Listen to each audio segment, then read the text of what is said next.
So welcome guys to the Biology 101 Laboratory. My name is Mr. Tafish. I'm excited to be you guys' instructor.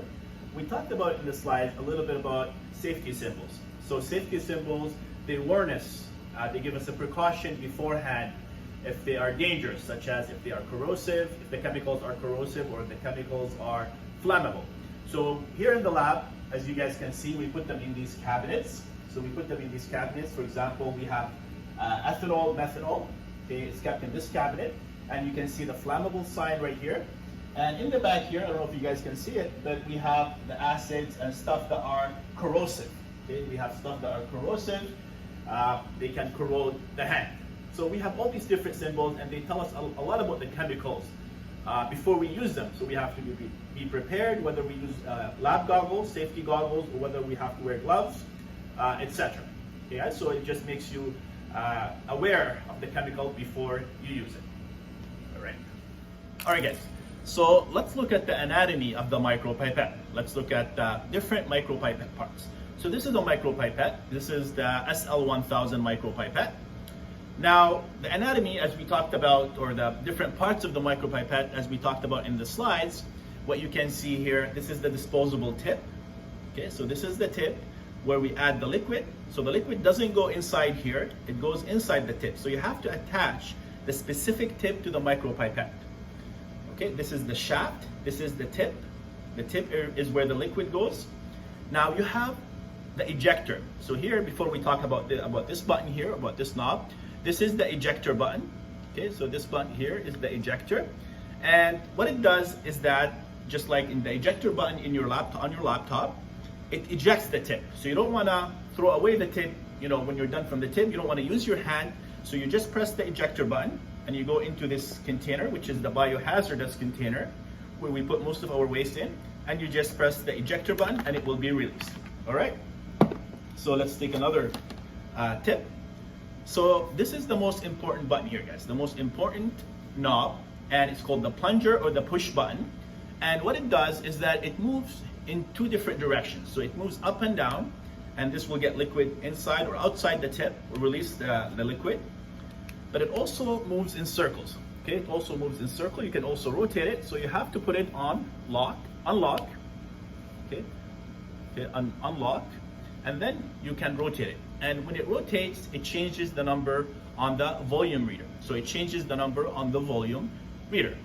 So now let's look at, when you want to add liquid. When you want to add liquid, first of all, consider, as we mentioned in the slides also, that it has two stops or two clicks. One click, two clicks. One click, another click. So one stop, another stop.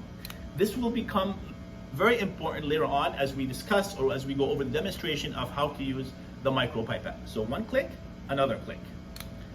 Okay, now the rotation part, okay, so this is the rotation part, changes the volume. So it changes the volume, adjusts the volume to the volume that you want. And we talked about in the slides that each micropipette has a specific range. This is obviously the SL1000, so the range is from 100 to 1000 microliters. So you can adjust it to the amount that you would like. Okay, so let us summarize the anatomy of the micropipette. This is the plastic tip, okay, and we'll show you guys how this works in action. Okay. This is here the ejector, and what it does is that it releases the tip, okay, because you don't want to touch the tip with your hand and throw it away. So it's very dangerous. Sometimes you work with dangerous material. This is the push button or the ejector knob. It can move up and down, or you can rotate it up and down to get the liquid in and out. And also, when you rotate it, this changes the volume here on the volume reader. Thank you, guys. So let us demonstrate now, guys, how do we use the micropipette? What is the appropriate way of using the micropipette? So as we mentioned in the lecture, as we mentioned during the PowerPoint presentation, in our lab, we have 4 different micropipette sizes. Okay, we have 4 different micropipette sizes. Now, let's consider a hypothetical situation where we want to give a patient, let's say 300 microliters of chemotherapeutic drugs. 300 microliters of chemotherapeutic drugs. What would you do? Okay, so let's say this is the drug, the chemotherapy drug. Okay, you want to add it to this tube. You want to add it to this beaker. But you want only 300 microliters. Where do you start?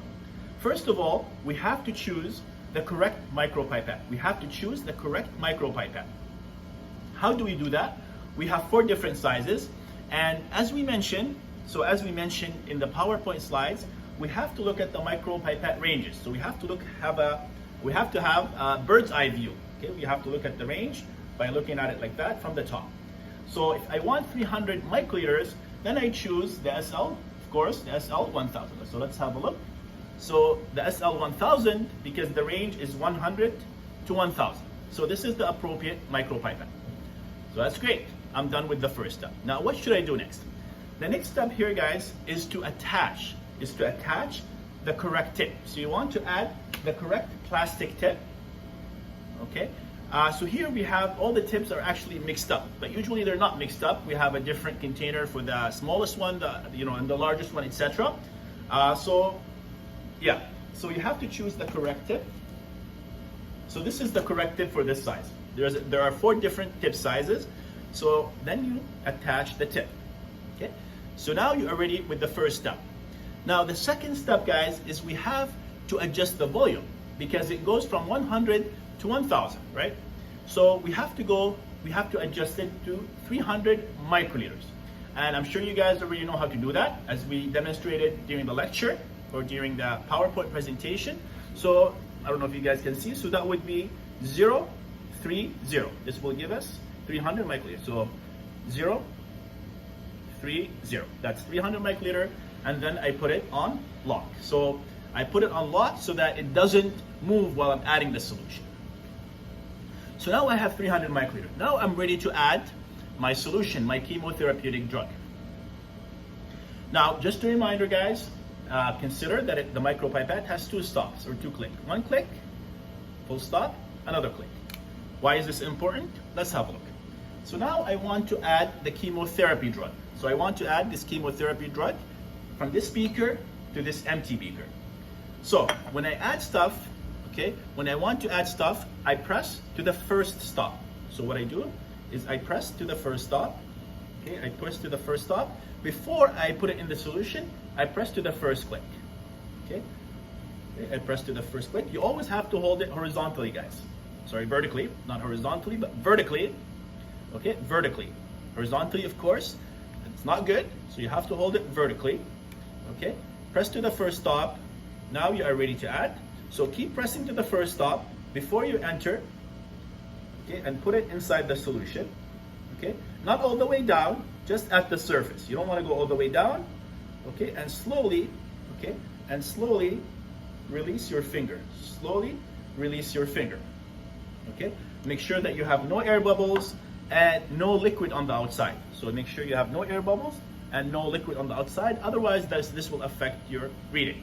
And then when you want to add it to the empty beaker, what you do is you press to the first stop, okay, and also to the second stop. It's very important, guys. Why is that? Because if you don't press to the second stop, you will have a little bit of leftover.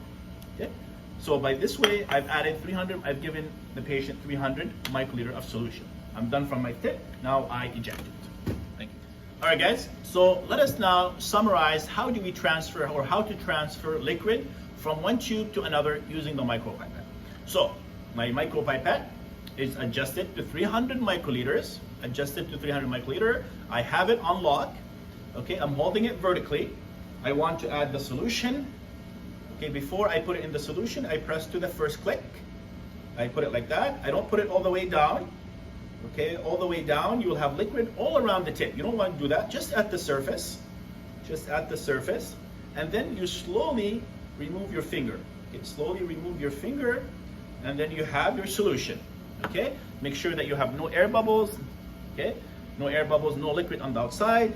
Now I want to add it to the other tube. Okay, to the other tube. So I go to the first click, and then I go to the second click. Okay, because the second click releases that last drop. If you only press to the first click, there will be a drop left. So the second click helps remove that last one. All right, guys. So that's it for micropipetting. In the next few pictures, okay, I have several readings on the micropipette. And I want you guys just to have a look at them, make sure you know how to read the values if you were given such diagrams. So if I was to give you such diagrams such on the volume reader of the micropipette, make sure you know how to read the volume or how to determine the volume. All right, guys? All the best.